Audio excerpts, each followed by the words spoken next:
Oh, hi. My name is Mimi. What's your name? Cool. Well, thank you so much for coming over. This is my bedroom. Welcome to my bedroom. Every week, a friend of mine comes over and we play together and we talk about how we play. And this week, my friend Bara, who reads bedtime stories to the cats who live on her windowsill, is going to talk to me about how she plays with sound. But first, I'd better make sure my air guitar is tuned.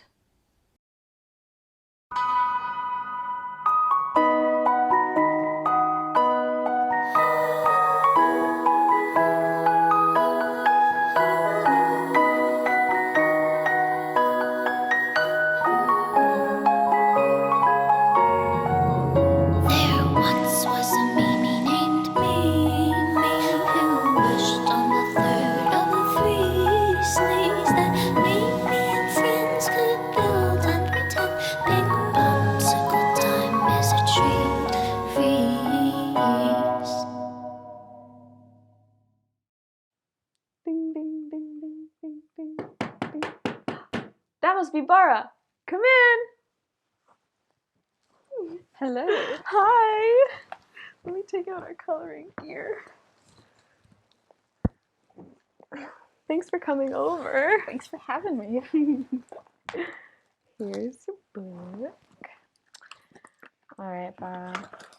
I have a few words for you, and I'm gonna ask you to pick one and tell me a story from when you were a kid. Does that sound cool? Yes. Cool. All right. Consonant, raspberry, fish, whisper, tickle, or hide and seek.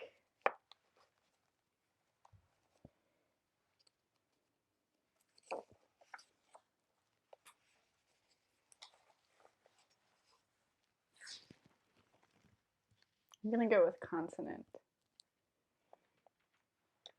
Because I grew up speaking Czech, and there's many consonants, not very many vowels. One tongue twister that has no vowels, it's only consonants, is strch-brst-skr-skrk. Strch-brst-skr-skrk. That's really good. Thank you. What does it mean? Does it mean anything? Stick finger through throat. Is that like, do you say that to someone who's your enemy? No, it's just a tongue twister with no vowels. So okay. It's not really meaningful, but it's just but yeah. It's more like for the tongue twister. Yeah. Yeah.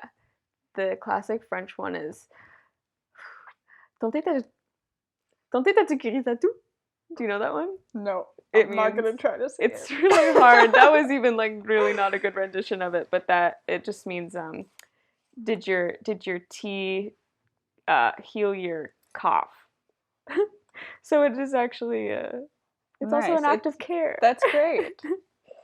Stitch-brst-skr-skrk is not an act of care. Yes, stick your finger through your throat, but without any of the pronouns or the prepositions. Consonants only. I love that. Yes, yeah. Stitch-brst-skr-skrk. Oh, cool. Yeah, wow. And yeah, and that's really cool that, because in like the languages that I speak, you need a vowel to make a word. Yeah. So it's cool to see a word that is just like, what? What's it's a just vowel? a bunch of consonants put together. Yeah. Wow. That's so cool. So do you have like a specific memory of like understanding what a consonant was, like versus a vowel? Or because I guess you became aware of like I guess that kind of like stopping sound in your mouth versus the fluidity of a vowel like very early on. Yeah, I kind of just remember like, because Czech was very much like at home language, and then when I went to school it was like I was catching up with English, right? And so it would be like kind of like different universes, and I would just remember English kids being so, like, kind of terrified of the sounds of, like, the consonant sounds of,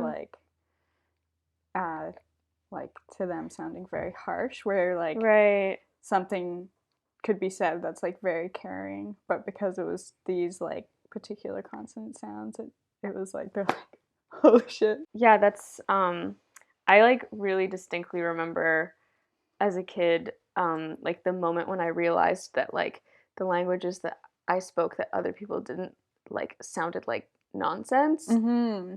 Yeah, and that's cool that to you, like, because like you said, maybe, like, the connotation that we have to, like, a consonant is, like, aggression or whatever, but that's, like, a familial, like, tender sound. Yeah. Oh, that's Not really always, cool. sometimes. Yeah, or, like, it can be, I guess.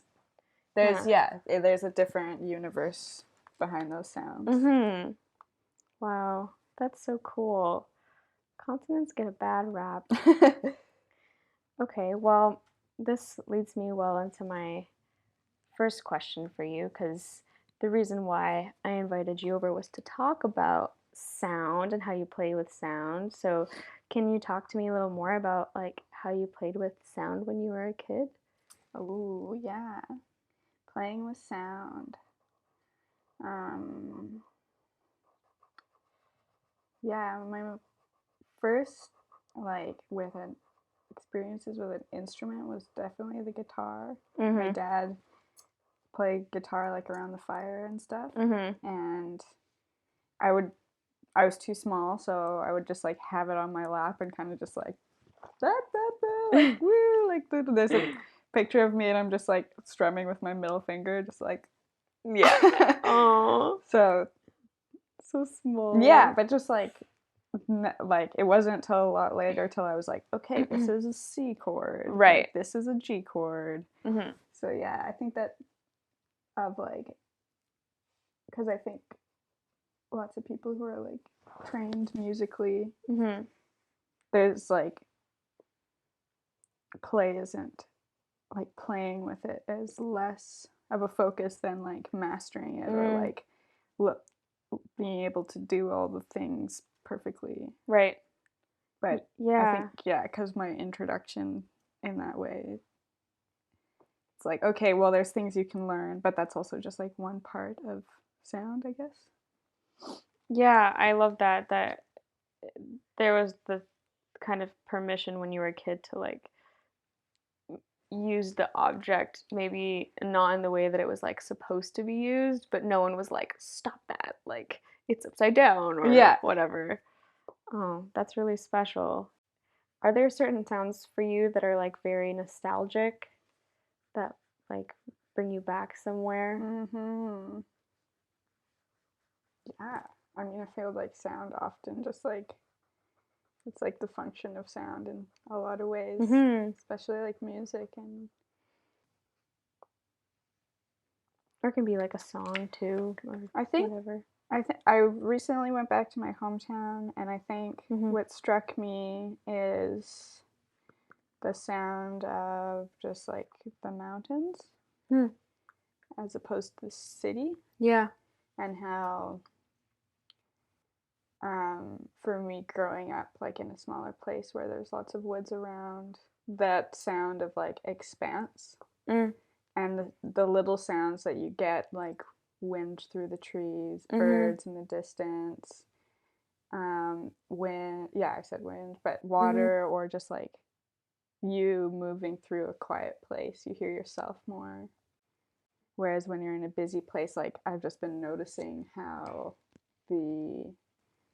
just the sound that I encounter when I walk out my door puts me in a specific space that, yeah, is just, like, busier because there's more sound, and we don't think that sound affects us when you're like, oh wow, there's so much going on, but a lot of it is just, like, yeah, the dump truck down the street beeping, or just lots of people doing things, so then you're like, oh, I have to do things. Yeah. And then, like, returning to that sound of where I grew up really like reminded me of myself and was like, oh yeah, like this is outside of all that sound that I'm like in some ways like chasing after. Like this is, yeah, this reminds me of yeah, just like the environment I grew up in and therefore myself. Yeah, it's funny how, like, I'm just realizing this as you're saying it, but I like maybe when you become desensitized to sound, because you're still like receiving it, it's almost like it becomes a mood, or like it affects your mode of operating in a way that you don't realize because you don't notice the perceptual input. Even with smells and like temperature and touch and what we're wearing and like how the air feels and how we feel in the air, and the sound like all affects our experience of like moving through space, but we don't give ourselves credit for like dealing with all these sounds. Totally.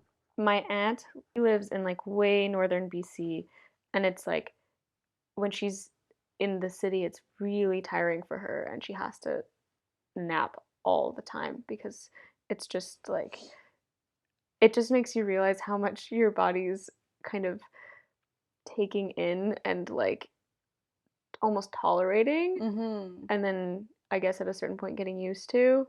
Some of the time that I spent growing up was in Colorado, which is a very kind of wide expanse. I feel like there's nothing for things to echo off of, so it just like the sound balloons out, and it travels for so many, well, there it's miles, like so many miles. Yeah. Do you feel like it's like in the forest, like how does sound relate to like echoes? Do you feel like it's more echoey, or it's more like maybe things get muted by the earth? I don't know. Where I grew up is a small valley, and there's 3 mountains that are actually super close to each other, so you can actually hear things like when a car drives up one hill, like you'll hear it bounce off the other 2 hills. Whoa. So sometimes when it snows, it's super quiet, and the snow changes the sound, and then you'll hear a truck that's like kilometers away. Whoa. But it'll like weirdly bounce. Yeah. It's really, yeah. And does it sound like it's there, or can you tell that it's like being echoed? Like it's kind of disorienting sometimes where exactly it's coming from, but you kind of get used to that. Yeah. Yeah. That's so cool. Yeah. Hmm. Hmm. So how do you play with sound now in your life? Um, lately, I've been finding play with others, and once a week we kind of like get together and we have a space that has like drums and guitars and keyboards and stuff, and just kind of like making sound together, and it's been such a freeing, cool experience, especially because it just exists in this space, and then there's no like going back and trying things again. It's such a embodied, it's also like, yeah, it's an embodied experience that kind of takes you out of the present moment but also brings you into the present moment. And yeah, it changes when you're like bouncing off of other people. Like, man, lots of my experiments with sound have been like very much like in my room, on my bed, with my laptop or whatever. Yeah, well, there's something about like well, I don't know if you would call it finiteness, or like, but something about something being like there and nowhere else makes it like really precious, probably. Definitely. Yeah. It's like there's so much like, especially with sound, to like capture it and recreate it. And it's sound is such a experience that like can hit people in a way that's really transformative and carry you to a space or a universe or something, and yet we're like, oh, you had this one hit single, so you have to like play it over and over and over and over, and Right. like, but if it's like, yeah, it's kind of like having a conversation rather than like a written text. Yeah. Because a conversation has like, there's something in it that you can't capture. Right. Yeah. Unless you're like following a script, I guess. Yeah, and there's something like cool about the fact that not just the thing itself, but like how it gets consolidated in your memory too, probably.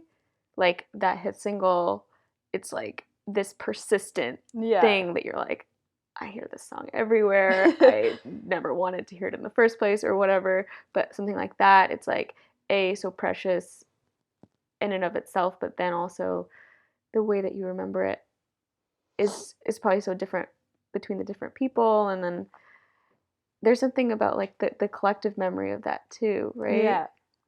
Like there's a thing called like Gaudian conversation, whereas the conversation is put in the middle of the room. So when you're speaking, you're adding to the conversation, not to what someone is saying. Okay. And so it's like for the purpose of like this collective memory instead of everyone's specific experience, or this like collective sound is like for the collective sound rather than each individual musician or person like making their mark, or it kind of is like, yeah, it puts it in the middle of the room. Yeah, that, I mean, if I'm understanding the concept correctly, that reminds me of like the way that people often talk about relationships, how it's really not like the two people, it's two people tending to this third entity that like requires, or whatever, however many people are in the relationship, it can be however many, but if we're talking about a two-person relationship, like, yeah, there's this extra third thing that's yeah, it's their creation, but it's more than just a back and forth, and it there's doesn't something belong in to the anyone. middle. Yeah, or it belongs to everyone, or it belongs maybe? to everyone. Yeah, but yeah, that's really special.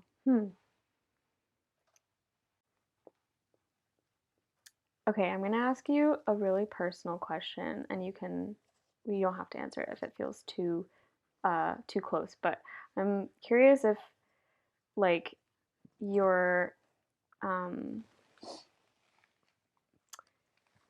the fact that like you sometimes have to depend on sound, like using like a screen reader in order to like uh, consume media that is visual, if it's like changed your relationship to sound, if it makes it more complicated because you're like, I have to use this method of.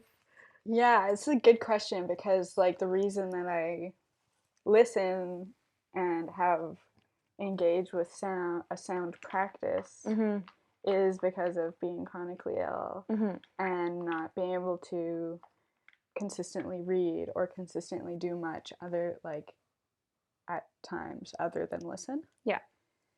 And yeah, now that I use a screen reader, I actually find it super frustrating. Yeah. Because the sound quality is not good, the voices aren't good, it doesn't feel, even though it's like, oh, it can read the words, it doesn't feel that accessible because I don't feel included in engaging with it as much. Especially when there's like technology, AI technology, and like so much technology, but a simple screen reader is like you're talking to it's a very robotic voice, and if you're trying to engage with like very human things, it's just like it doesn't sit, and so I find I'm just like not engaging as much. But I think that's like a very important thing for my sound practice as it's developing to like make sound that is sound work that is like human, humanizing, like connecting, like I don't know, when you put on headphones and you're listening to someone's voice, like it's so intimate and it's so like and when you're reading, you have an internal voice of whoever the reader is or whoever your perception of that reader is. But when you have a screen reader, it's that voice is like, you have a few choices. You got Vicky, Stacy, like, but then it's like this voice that's all of a sudden like embodies whatever is being read to you. But this voice isn't necessarily like a friend. You know? Yeah. Whereas your internal voice, you're like, it's adjusting to like what you're reading as you go. Totally. Yeah. How do you think sound relates to like your writing practice? In a lot of ways, it's like was a way for me to distance from writing because I found the writing world to be very stifling. Yeah. And like very institutional. Hard to find a voice. So I moved to sound because it communicated the unspoken that I wasn't really ready yet to say in something so concrete. And so I kind of feel like I go back and forth. Like they inform each other, and that when I need space from writing, I work more in sound, and when I need space in sound, where then I go more into writing. But they definitely inform each other a lot. Yeah. So it's so writing feels like a more explicit kind of articulation of a feeling. Okay. Yeah. And then sound is way more ethereal and almost like straight to the heart in a lot of ways. Like, because when you read a poem, as a reader, you can have your own experience of it, and you can have your own emotions and judgments and things that it's more related to your experience. Whereas sometimes sound can really convey an emotion in a way that's more like telepathic. Yeah, so it's almost like less direct and more direct. Yeah. I like that. Yeah, because it's just, I guess it's almost just a different mode of communication that's below and above and around language. Yeah.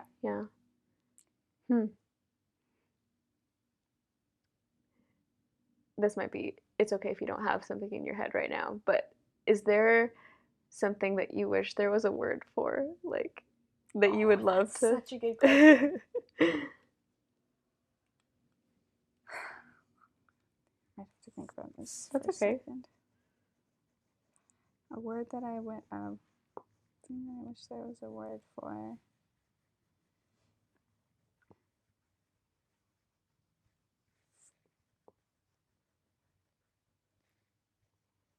Yeah, kind of like a moment like that where a sound or an emotion or a moment in time or a experience of the sensations of the air.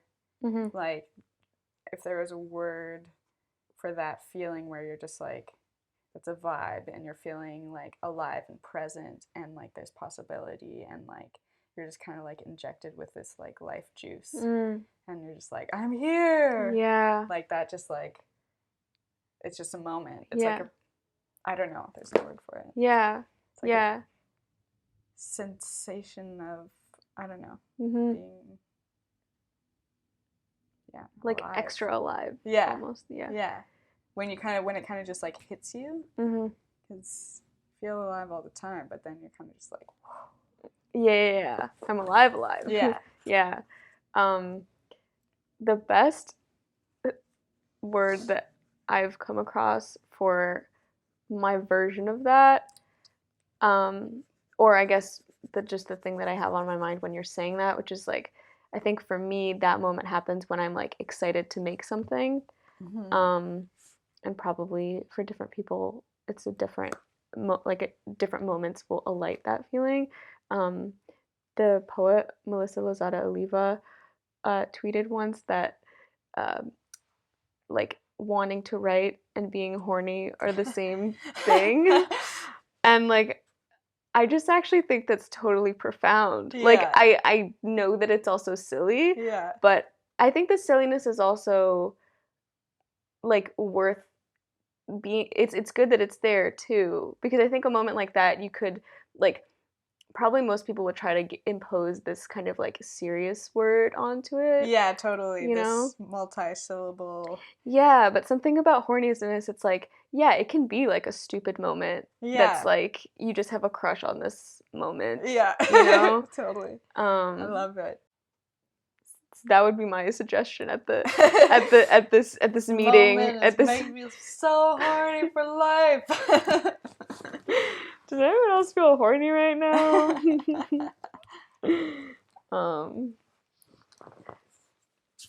Do you have, is there a voice that's like giving you a lot of comfort right now? Like a specific person's voice? It can be a stranger or like someone you love. Well, my partner's voice makes me feel great every day. That's a saying good very one. nice things lately, so Oh yeah, it's always a very comforting voice. Do you have a love language? Like how you express love? Yeah. Like what's my love language? Yeah. How do I express love?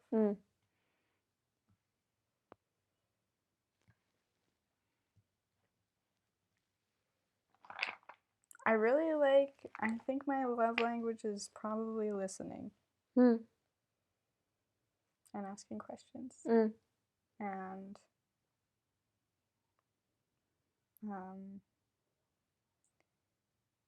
yeah. And gifts. Little gifts. Yeah. How do you think that a person listens well, or how can we better listen to one another?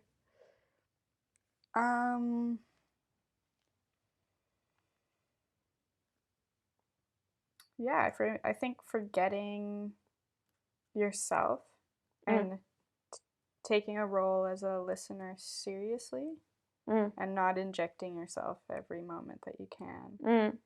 And understanding that what people are saying is not always what they are saying, and allowing them space to like get where they're going or have the realization or whatever that is coming, that's like under the layer of the story or random thing that they're saying. And yeah, seeing like what about this like mundane story is like really profound to this person, and like listening until they reach that point. Yeah, that feels very similar to what we were saying about how you feel sound moving around language too. Maybe like intention moving around language also. That makes sense to me. Yeah, I actually really appreciate that what you're saying, because I feel like everything I say is like a question or like a guess, but a lot of the time the way that our brain works, we receive everything as a declaration.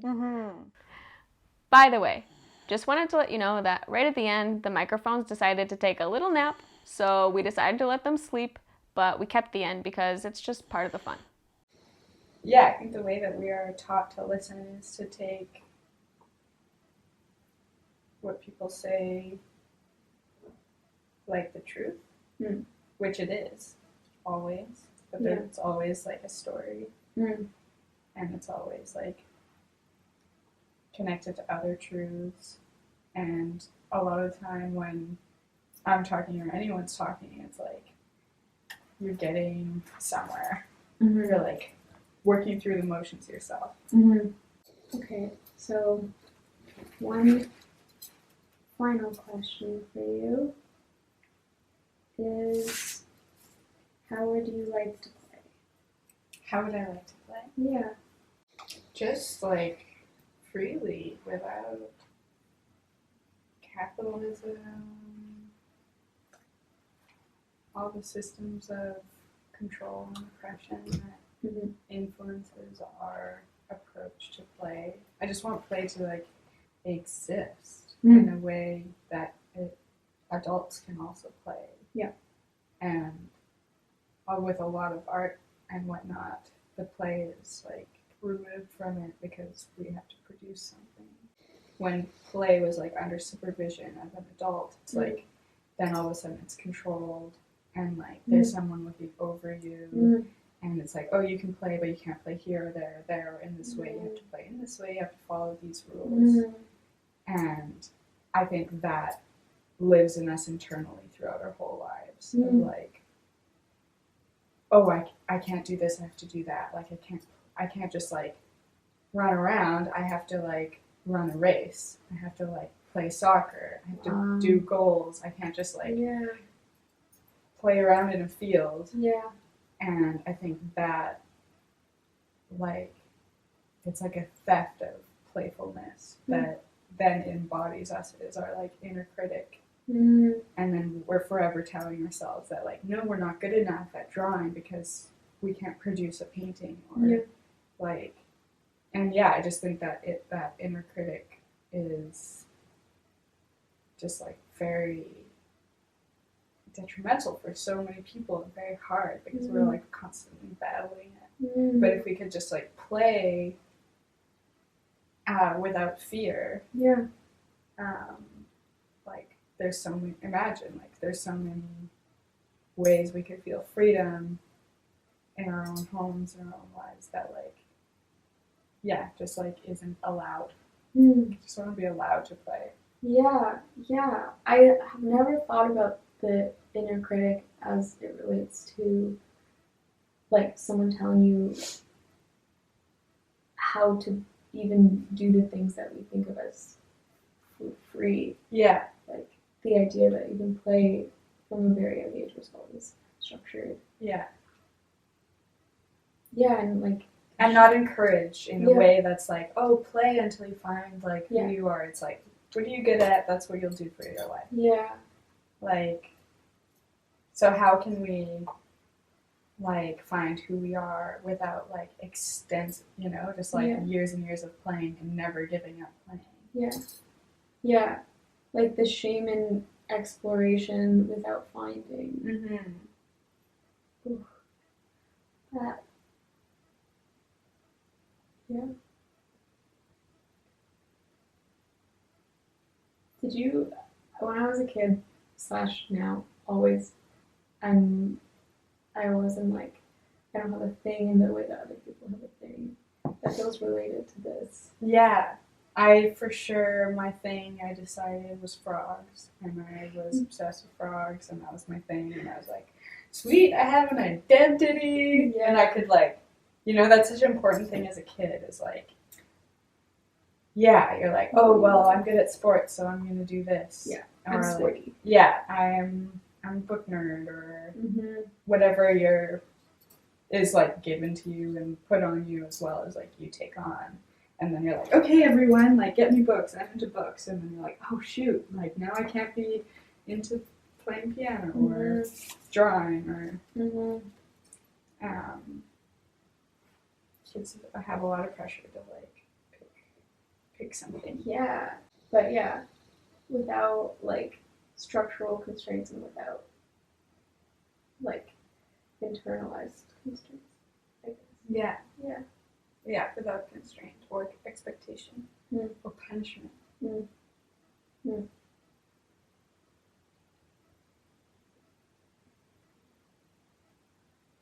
What do you think?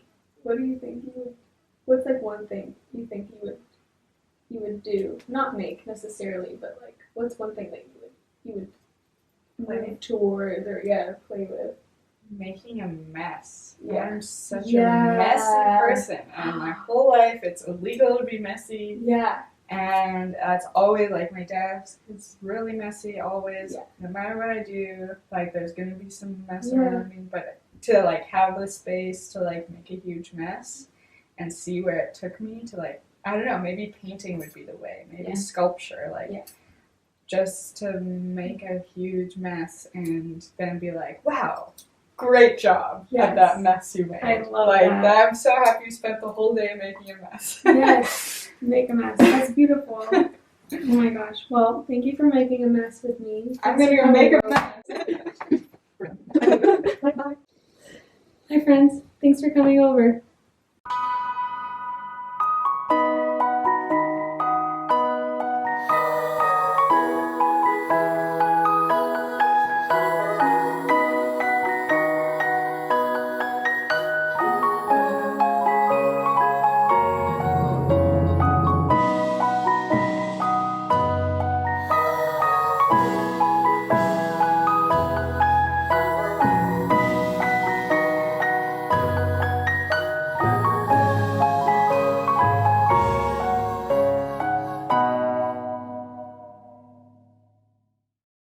Bing! One word I like a lot, possibly even my favorite word, is marble. M-A-R-B-L-E. Because when you say it, marble, marble, marble, it kind of rolls around in your mouth, and it has that kind of swirly texture to it. Ding!